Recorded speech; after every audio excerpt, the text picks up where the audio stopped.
I can't really say I have one, other than I still get up as early as I can, get my 2 cups of coffee, try to get a bunch of work done before the kids get up, be part of the get ready for school process, and then just keep myself busy until they get home, and then it becomes coaching, trying to help coach football, basketball, and baseball, and just being involved in the kids' lives and having fun as a family.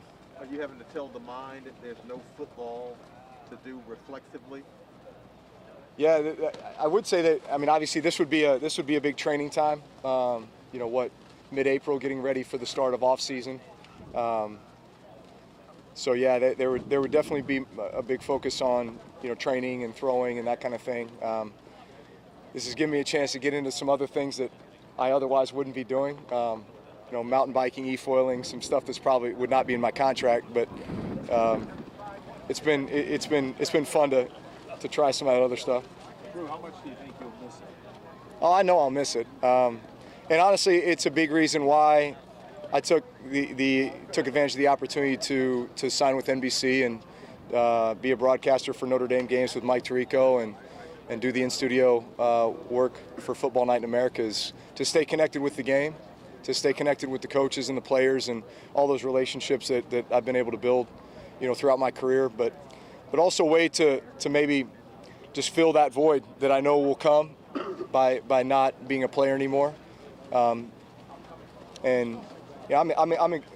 like I said, I'm excited for the next chapter. I'm excited for this next opportunity, and yet at the same time, I do recognize that there will be challenges, and there'll be kind of a range of emotions, especially as we get close to football season, when you start getting that itch and that excitement, knowing that guys are going back to work and starting to prepare for another season, and you're not a part of it as a player anymore. As a follow-up, do you feel like are you confident that you left at the right time? Yeah, that yeah. You got the time now? No, yeah, I am.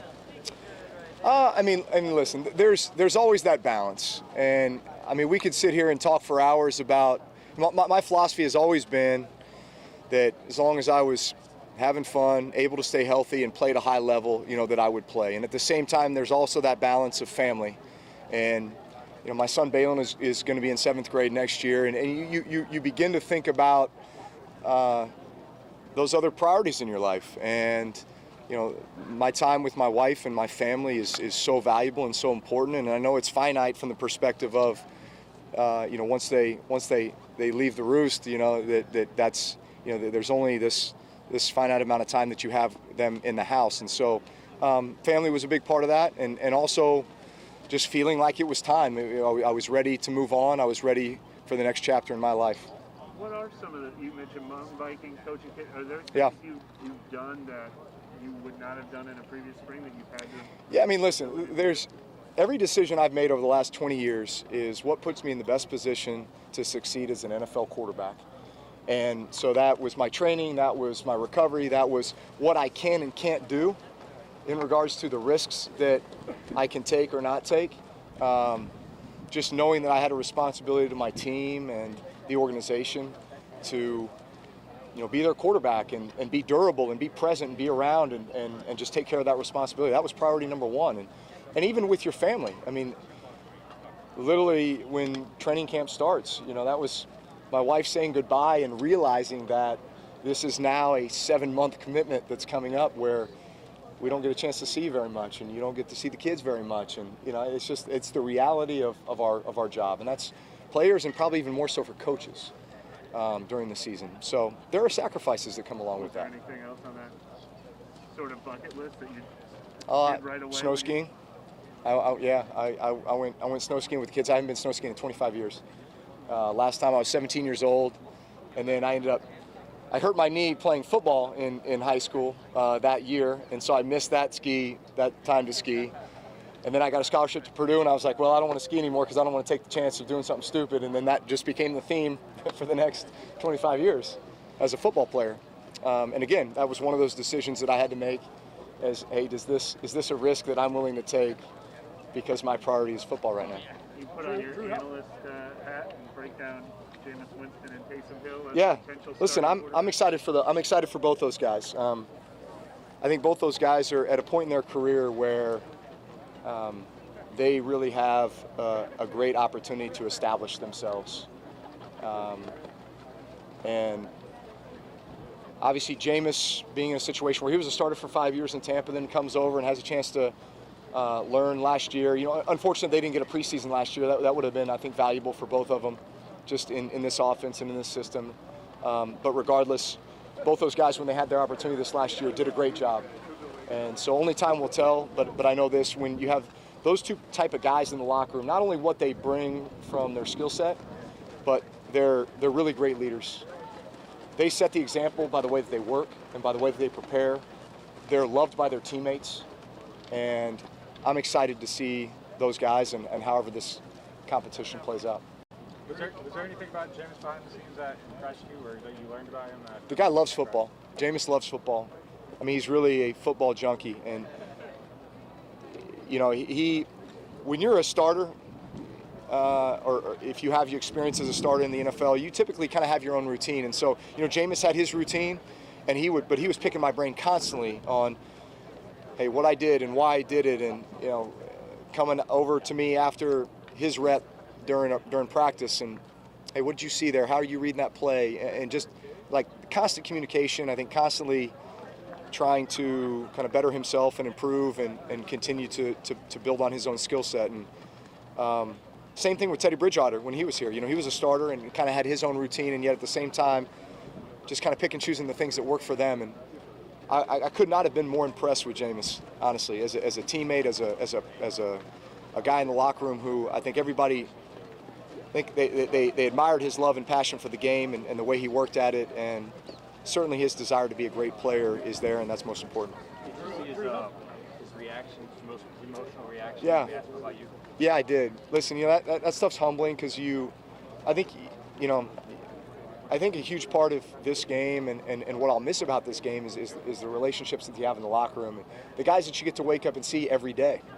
And while it is a grind, man, there's those moments where you just you look back and you just cherish those memories, and I think while you're in the moment, you don't necessarily have a chance to really appreciate it until you're done. You take a step back, and then when you see a guy express his appreciation in that way, it's humbling.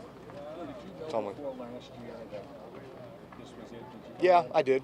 I mean, listen, this has been something that's been on my radar for the last few years. It's not like you just wake up one day and say, I think I'm going to retire.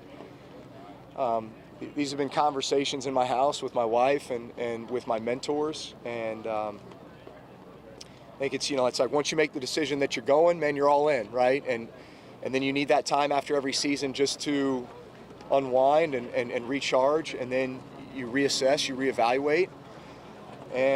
But I went through this process last year, I'd say pretty seriously, and decided to come back in my mind for one more, make one more run at it, and know that if I'd pour every ounce that I had into it, and at the end of the day, I can look back and say that I gave it everything I had, and now it's ready for the next chapter.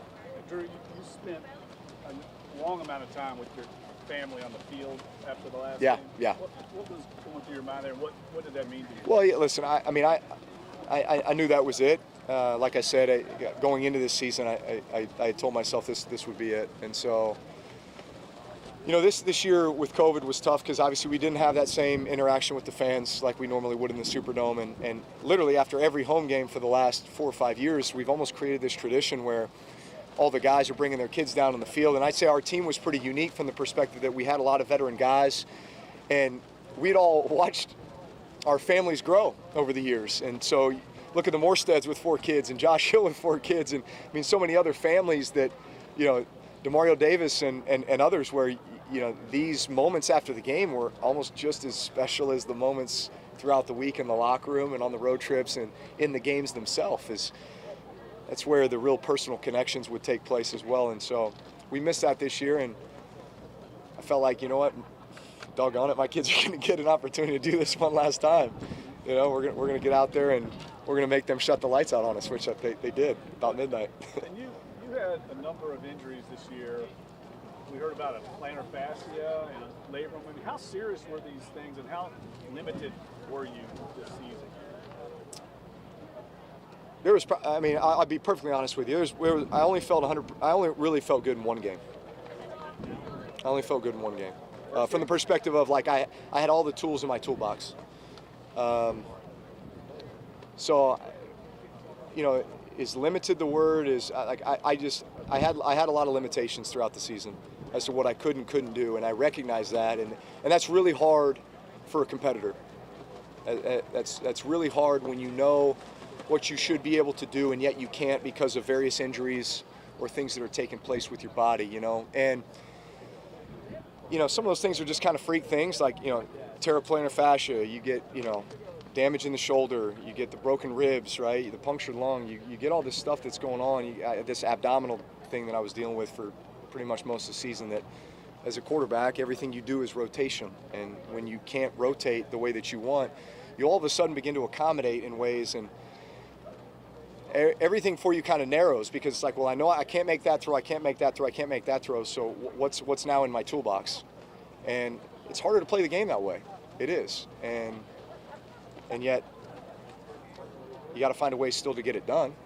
And I felt like we did that, but it was difficult. How much of that went into your decision? Well, I think it just reinforced the fact that that stuff doesn't get any easier. You know, the older you get. And was this year a bit of an aberration when it comes to that kind of thing? Yeah, I mean, God willing, I was able to make it through a 20-year NFL career with a lot of things, but missing very few games, right? I mean, I'd missed one game from injury up until 2 years ago. So in 18 years, I missed one game. And that was that freak shoulder thing 5 years ago that I still am baffled. I don't know what happened there. But you know, you get the thumb, hit it on Aaron Donald's hand, kind of a freak thing, right? And then this year, the broken ribs and punctured lung, I mean, they're going to hold you out for something like that. But I still consider myself extremely blessed to have missed so little time in 20 years. Which game did you say you felt the best? Detroit. Detroit was the only game I felt like I had all the tools. That was it. One or two more? I was going to, since we talked about Jameis, I was going to talk about Taysom. The fact that now he gets to focus all his attention on just being a quarterback instead of, you know, being spread out in different roles. Do you think that will probably benefit him the most when they go into this competition with Jameis, this training camp? You know, Taysom's such a weapon, because when he's on the field, I mean, think about the perspective of a defensive coordinator. Taysom Hill's on the field. Well, that still doesn't give us a lot of information other than he's going to be an integral part of the play, but is he going to line up at tight end? Is he going to line up at receiver? Is he going to line up in the backfield as a quarterback? Or maybe they're pitching it to him on 3rd and short or something, you know? So just this role that he plays and the weapon that he is and the matchup problem that he creates for the opposing defense, he's such a unique player, one of the most unique players I've ever been around from the perspective of what he can do and the value that he brings to a team. And listen, if someone would invest an offense in him, I mean, listen, just like I'd say the Baltimore Ravens have invested in offense in Lamar Jackson, right? He has got such a unique skill set, one that does not exist. I mean, he's kind of a once-in-a-generation type of player from that perspective. I'm talking about Lamar Jackson. But man, if you commit to his skill set and the things that he does well, then great things can happen, right? And I believe Taysom Hill is that type of player. Do you think Sean would be able to do that? If there's anybody who can do it, it's Sean. Yeah. You know, at the same time, you've got this caliber player in Jameis, who I think is kind of ready to explode back on the scene with this knowledge and wisdom that he's been able to derive here over the last year, coupled with his experience already as a starting quarterback. You know, so you've got both these guys, and listen, that therein lies the challenge of the situation, right? Is that I think whoever you commit to, that becomes a system that you build around the player. Just when I first got to New Orleans Saints, the conversations with Sean were, we're putting you in the best position to succeed, and we're building this offense around your strengths and your skill set. That's what the great coaches do. So you don't feel like we saw a full Taysom in that 4-game sample, since it really wasn't completely tailored? This is his first 4 starts in the NFL, right? And so you and you already have an offense and a system in place, you can't just make wholesale changes, you know what I'm saying? And so however this plays out, at the end of the day, if you're making the commitment to a guy, you build the system around that guy. Are you doing anything to prepare for broadcasting? Yeah. What are you doing? I've already spent a good amount of time with the NBC team. So producer Mike Tirico, others that will be a part of the team, both on the broadcasting side for Notre Dame football home games and also with Football Night in America. And studying tape,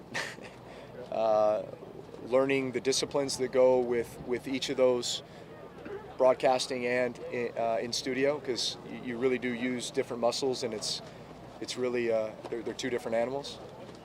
And so for me, it's an opportunity to really learn a great skill set with both. I think the biggest challenge is probably going to be learning the college game. I've been obviously just watching college on Saturday nights, on the road before games. But learning the college football environment and learning a lot about the coaches and the players and the systems, and obviously studying Notre Dame football quite a bit. But then also being very much in tune to what's happening with the NFL, because that's what the hour and 12-minute show is devoted to. With Football Night in America every Sunday night. So it'll be fun. It'll definitely be an adjustment and be a challenge, but a challenge I'm looking forward to. You guys cut the